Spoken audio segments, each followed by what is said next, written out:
All right, welcome back. So you've created your Scratch account and we've learned how the Scratch dashboard on the whole screen here is organized.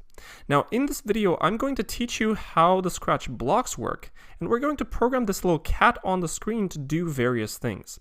By the end of this chapter, you'll have a pretty good idea of how Scratch blocks work so that later in the course we'll go on to create more complicated things like apps and games. I don't know about you, but I'm excited. So go ahead and select this sprite here if it's not selected already, and then go to the events section, which is this yellow section here in the code, and then click on this when flag clicked block and drag it all the way to the empty space. So this is how we will program, by dragging various blocks here from the left hand side all the way to the empty space where our code is going to be for this sprite. Then I want you to go to the sensing section, which is this light blue section, and drag the ask what's your name and wait, and snap it right below the when flag clicked. So notice that various code blocks will fit into one another like puzzle or Lego pieces. Then I want you to go to the looks section, which is this purple section, and drag this say hello for 2 seconds block and snap it right below. So this will be our first script, which says the following. When the green flag is clicked, the cat will ask for our name and then wait, and after we've completed our name, the cat will say hello for 2 seconds. So this is how code works. These code blocks are executed one after another. So let me show you. I'm going to click on the green flag, and the cat's going to do exactly what this script is going to say. So when the flag clicked, the cat will ask for my name. I'm going to type in my name here. I'm going to say Daniel, and then I'm going to hit enter, and then the cat will say hello for 2 seconds. So the cat says hello, and after 2 seconds, the bubble disappears. All right, so this was our first script. Let's make the cat do something a little bit smarter this time. So let's go to sensing here, this light blue section, and drag this rounded answer block, and watch where I'm putting it. I'm putting it right where hello is. See how hello lit up? That basically is a signal that you can snap in this answer block where hello is. So snap it like I do. So the cat, instead of saying hello, it's going to say the answer, whatever I type here, back to me. So if I click on the green flag now, the cat will ask for my name and wait. I'm going to type in my name, Daniel, and watch what the cat does. It said Daniel back to me. Right, so at this point we programmed the cat to echo back whatever we type at its question, what's your name? Let's make the cat do a proper greeting by saying hello Daniel instead of saying basically Daniel back to me. So go to this operators green section and pull in the join block. Notice that this is also a rounded block. So pull it into the empty space. So I'm going to take the answer from the say block, and I'm going to snap it here at the second hole of the join block, and in the first hole of the join block I'm going to say hello. And then I'm going to put in a comma here. Then I'm going to take this whole green block and I'm going to snap it where hello is. So at this time, the cat will do something a little bit differently. It will still ask for my name and wait, and after I'm done typing, instead of saying the answer back to me, it will join hello, comma, answer, and then say that back to me for 2 seconds. Let me show you.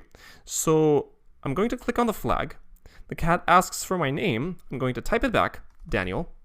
And after I hit enter, the cat will say hello, comma, Daniel. All right, so we programmed the cat to do a proper greeting depending on our name. The cat is now polite enough to say hello to our name back. Now what I'm going to do is I'm going to drag these 2 blocks away from the when flag clicked, so that when the flag is clicked, these 2 blocks will not get executed anymore. And I'm going to make this cat move a bit on the screen. So I'm going to go to this top motion section, and I'm going to drag in the move 10 steps block and snap it below the when flag clicked. So now when I click the green flag, the cat will move 10 steps in its natural direction, which is right in this case. So let me click the flag and watch the cat very closely. Click. So notice that the cat moved slightly to the right a little bit. If I click on the green flag again, the cat will move again. So I'm going to click it a bunch of times and you see that the cat is still moving. Now I'm going to play around with the cat a little bit. I'm going to add some rotation to the cat as well. I'm going to drag in this turn right 15 degrees and I'm going to snap it below the move block. And I'm going to change the number of steps it moves to the right. Instead of 10, I'm going to do 30. So now when the flag is clicked, the cat will move 30 steps in its direction and then it will turn right by 15 degrees. Now, if you don't know what degrees are, we're going to learn everything about them later on in the course. Alright, so don't worry. 15 degrees means slightly to the right. Okay, so now when I click the green flag, the cat will move a bit and it will turn a bit. So, you see, it moved to the right and then it turned to the right a little bit. And if I click the flag a bunch of times, you see that the cat is turning around in circles. Now I'm going to do something pretty interesting. Instead of me clicking the flag a bunch of times and the cat rotating a little bit at every one of my clicks, I'm going to make the cat do these things a number of times on its own. Watch what I'm doing. So I'm going to go to control, this orange section over here, and I'm going to pull in the repeat 10 block. And watch how I'm dragging it. I'm going to drag it right here to wrap around these two blue blocks. So if you're reading the script, it does exactly what it says. When the flag is clicked, these two blue blocks will be repeated 10 times. So if I click on the green flag now, watch what the cat does. See? It turns around in circles on its own, and the computer is fast enough so that the cat seems to be in motion. Now, of course, you can play around with these values. Instead of 10 times, you can do 20 times, and what you'll end up with is more rotation. So notice that the cat will listen to what the script is saying. If you say repeat 20, the cat will repeat 20 times. If you say it 1,000,000 times, the cat will simply rotate in circles 1,000,000 times. You can even go as far as, notice what I'm doing. I'm dragging these two blocks outside. I'm going to put this repeat block right where it came from, so I'm going to make it disappear. And instead, I'm going to pull in this forever block, and I'm going to snap it right below when flag clicked. And I'm going to pull these two blue blocks inside the forever block. So you probably have a good intuition of what this does. When the flag is clicked, the cat will rotate in circles endlessly. So if I click on the flag, the cat just rotates around in circles. This is so nice. Alright, now let me show you another trick. Go to the costume section right over here, the second tab over here, and notice that this cat has two costumes. So it has costume 1 and costume 2. If I switch between these two costumes fast enough, you'll get the impression that the cat actually walks. So I'm going to go back to the code, to this purple look section, and I'm going to pull in this very small next costume block, and I'm going to pull it right below the blue blocks inside the forever loop. So in the forever loop, we are moving 30 steps forward, we're turning 15 degrees to the right, and we're switching to the next costume. Because the computer is so fast, these blocks will execute very quickly, and we'll have the impression that the cat actually walks. So I'm going to click the green flag and show you how this works. So click.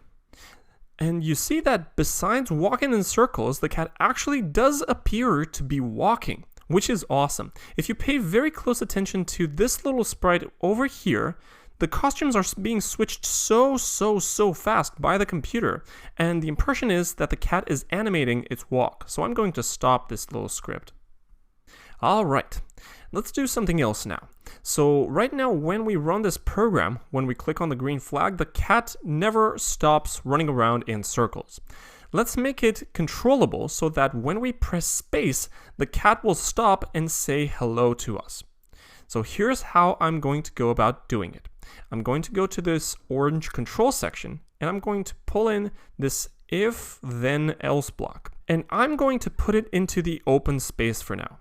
Notice that this block has a diamond-shaped hole in it.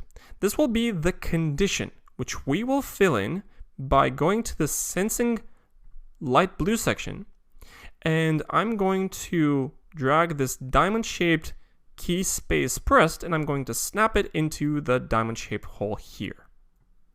So what this block does is if the key space is pressed, then it's going to execute whatever code we put here into this big hole. Otherwise, it's going to execute the other bit of code that we put into the other hole. So when the key space pressed, we want the cat to say hello. So we will go to looks and we'll drag in the say hello and snap it inside the big hole here. Otherwise, the cat will still continue to run around in circles, which means we're going to put these 3 blocks inside the else section in this block. So notice that this block has gotten quite big. Now, I'm going to snap this if then else block inside the forever loop. So now the script has gotten a little bit complicated. Now when the flag is clicked, forever, the cat is going to check, is the key space pressed? If so, then it will say hello and it will not do anything. Otherwise, it will continue to move 30 steps, turn a bit to the right, and switch to the next costume. So let's test it. Click on the green flag, and because we're not pressing anything, the cat will still carry on going around in circles because the key space is not pressed. But notice what happens when I press the space bar. So 3, 2, 1, space. So when I hold on and press the space bar, the cat stops in its running around in circles and stops to say hello. But when I lift my finger off the space bar, watch what happens. The cat will continue to walk around in circles. This may not be exactly what we want. If we press the spacebar, I'd like the cat to stop completely, not continue running around in circles like crazy when I lift my finger off the spacebar. So here's what I'm going to do. I'm going to go to the control section, this orange section, and I'm going to pull in stop, and I'm going to snap it right below the say hello. And from the drop-down, I'm going to select this script. So if the spacebar is pressed, then the cat will not move, it will say hello, and it will stop this script. So the script will not execute anymore. So let me go ahead and test this. So I'm going to go to click the green flag. The cat is spinning around in circles like crazy. And now I'm going to simply tap the spacebar, not hold it. So 3, 2, 1, go. So now the cat has fully stopped because this little yellow block, the stop this script, has executed, which stopped this whole complicated script altogether. Alright, so we've programmed the cat to do a lot of things in this video. I'm really proud of you of what we've done in just 10 minutes. Join me in the next video where I'm going to teach you some more tricks that we're going to use throughout the rest of this course.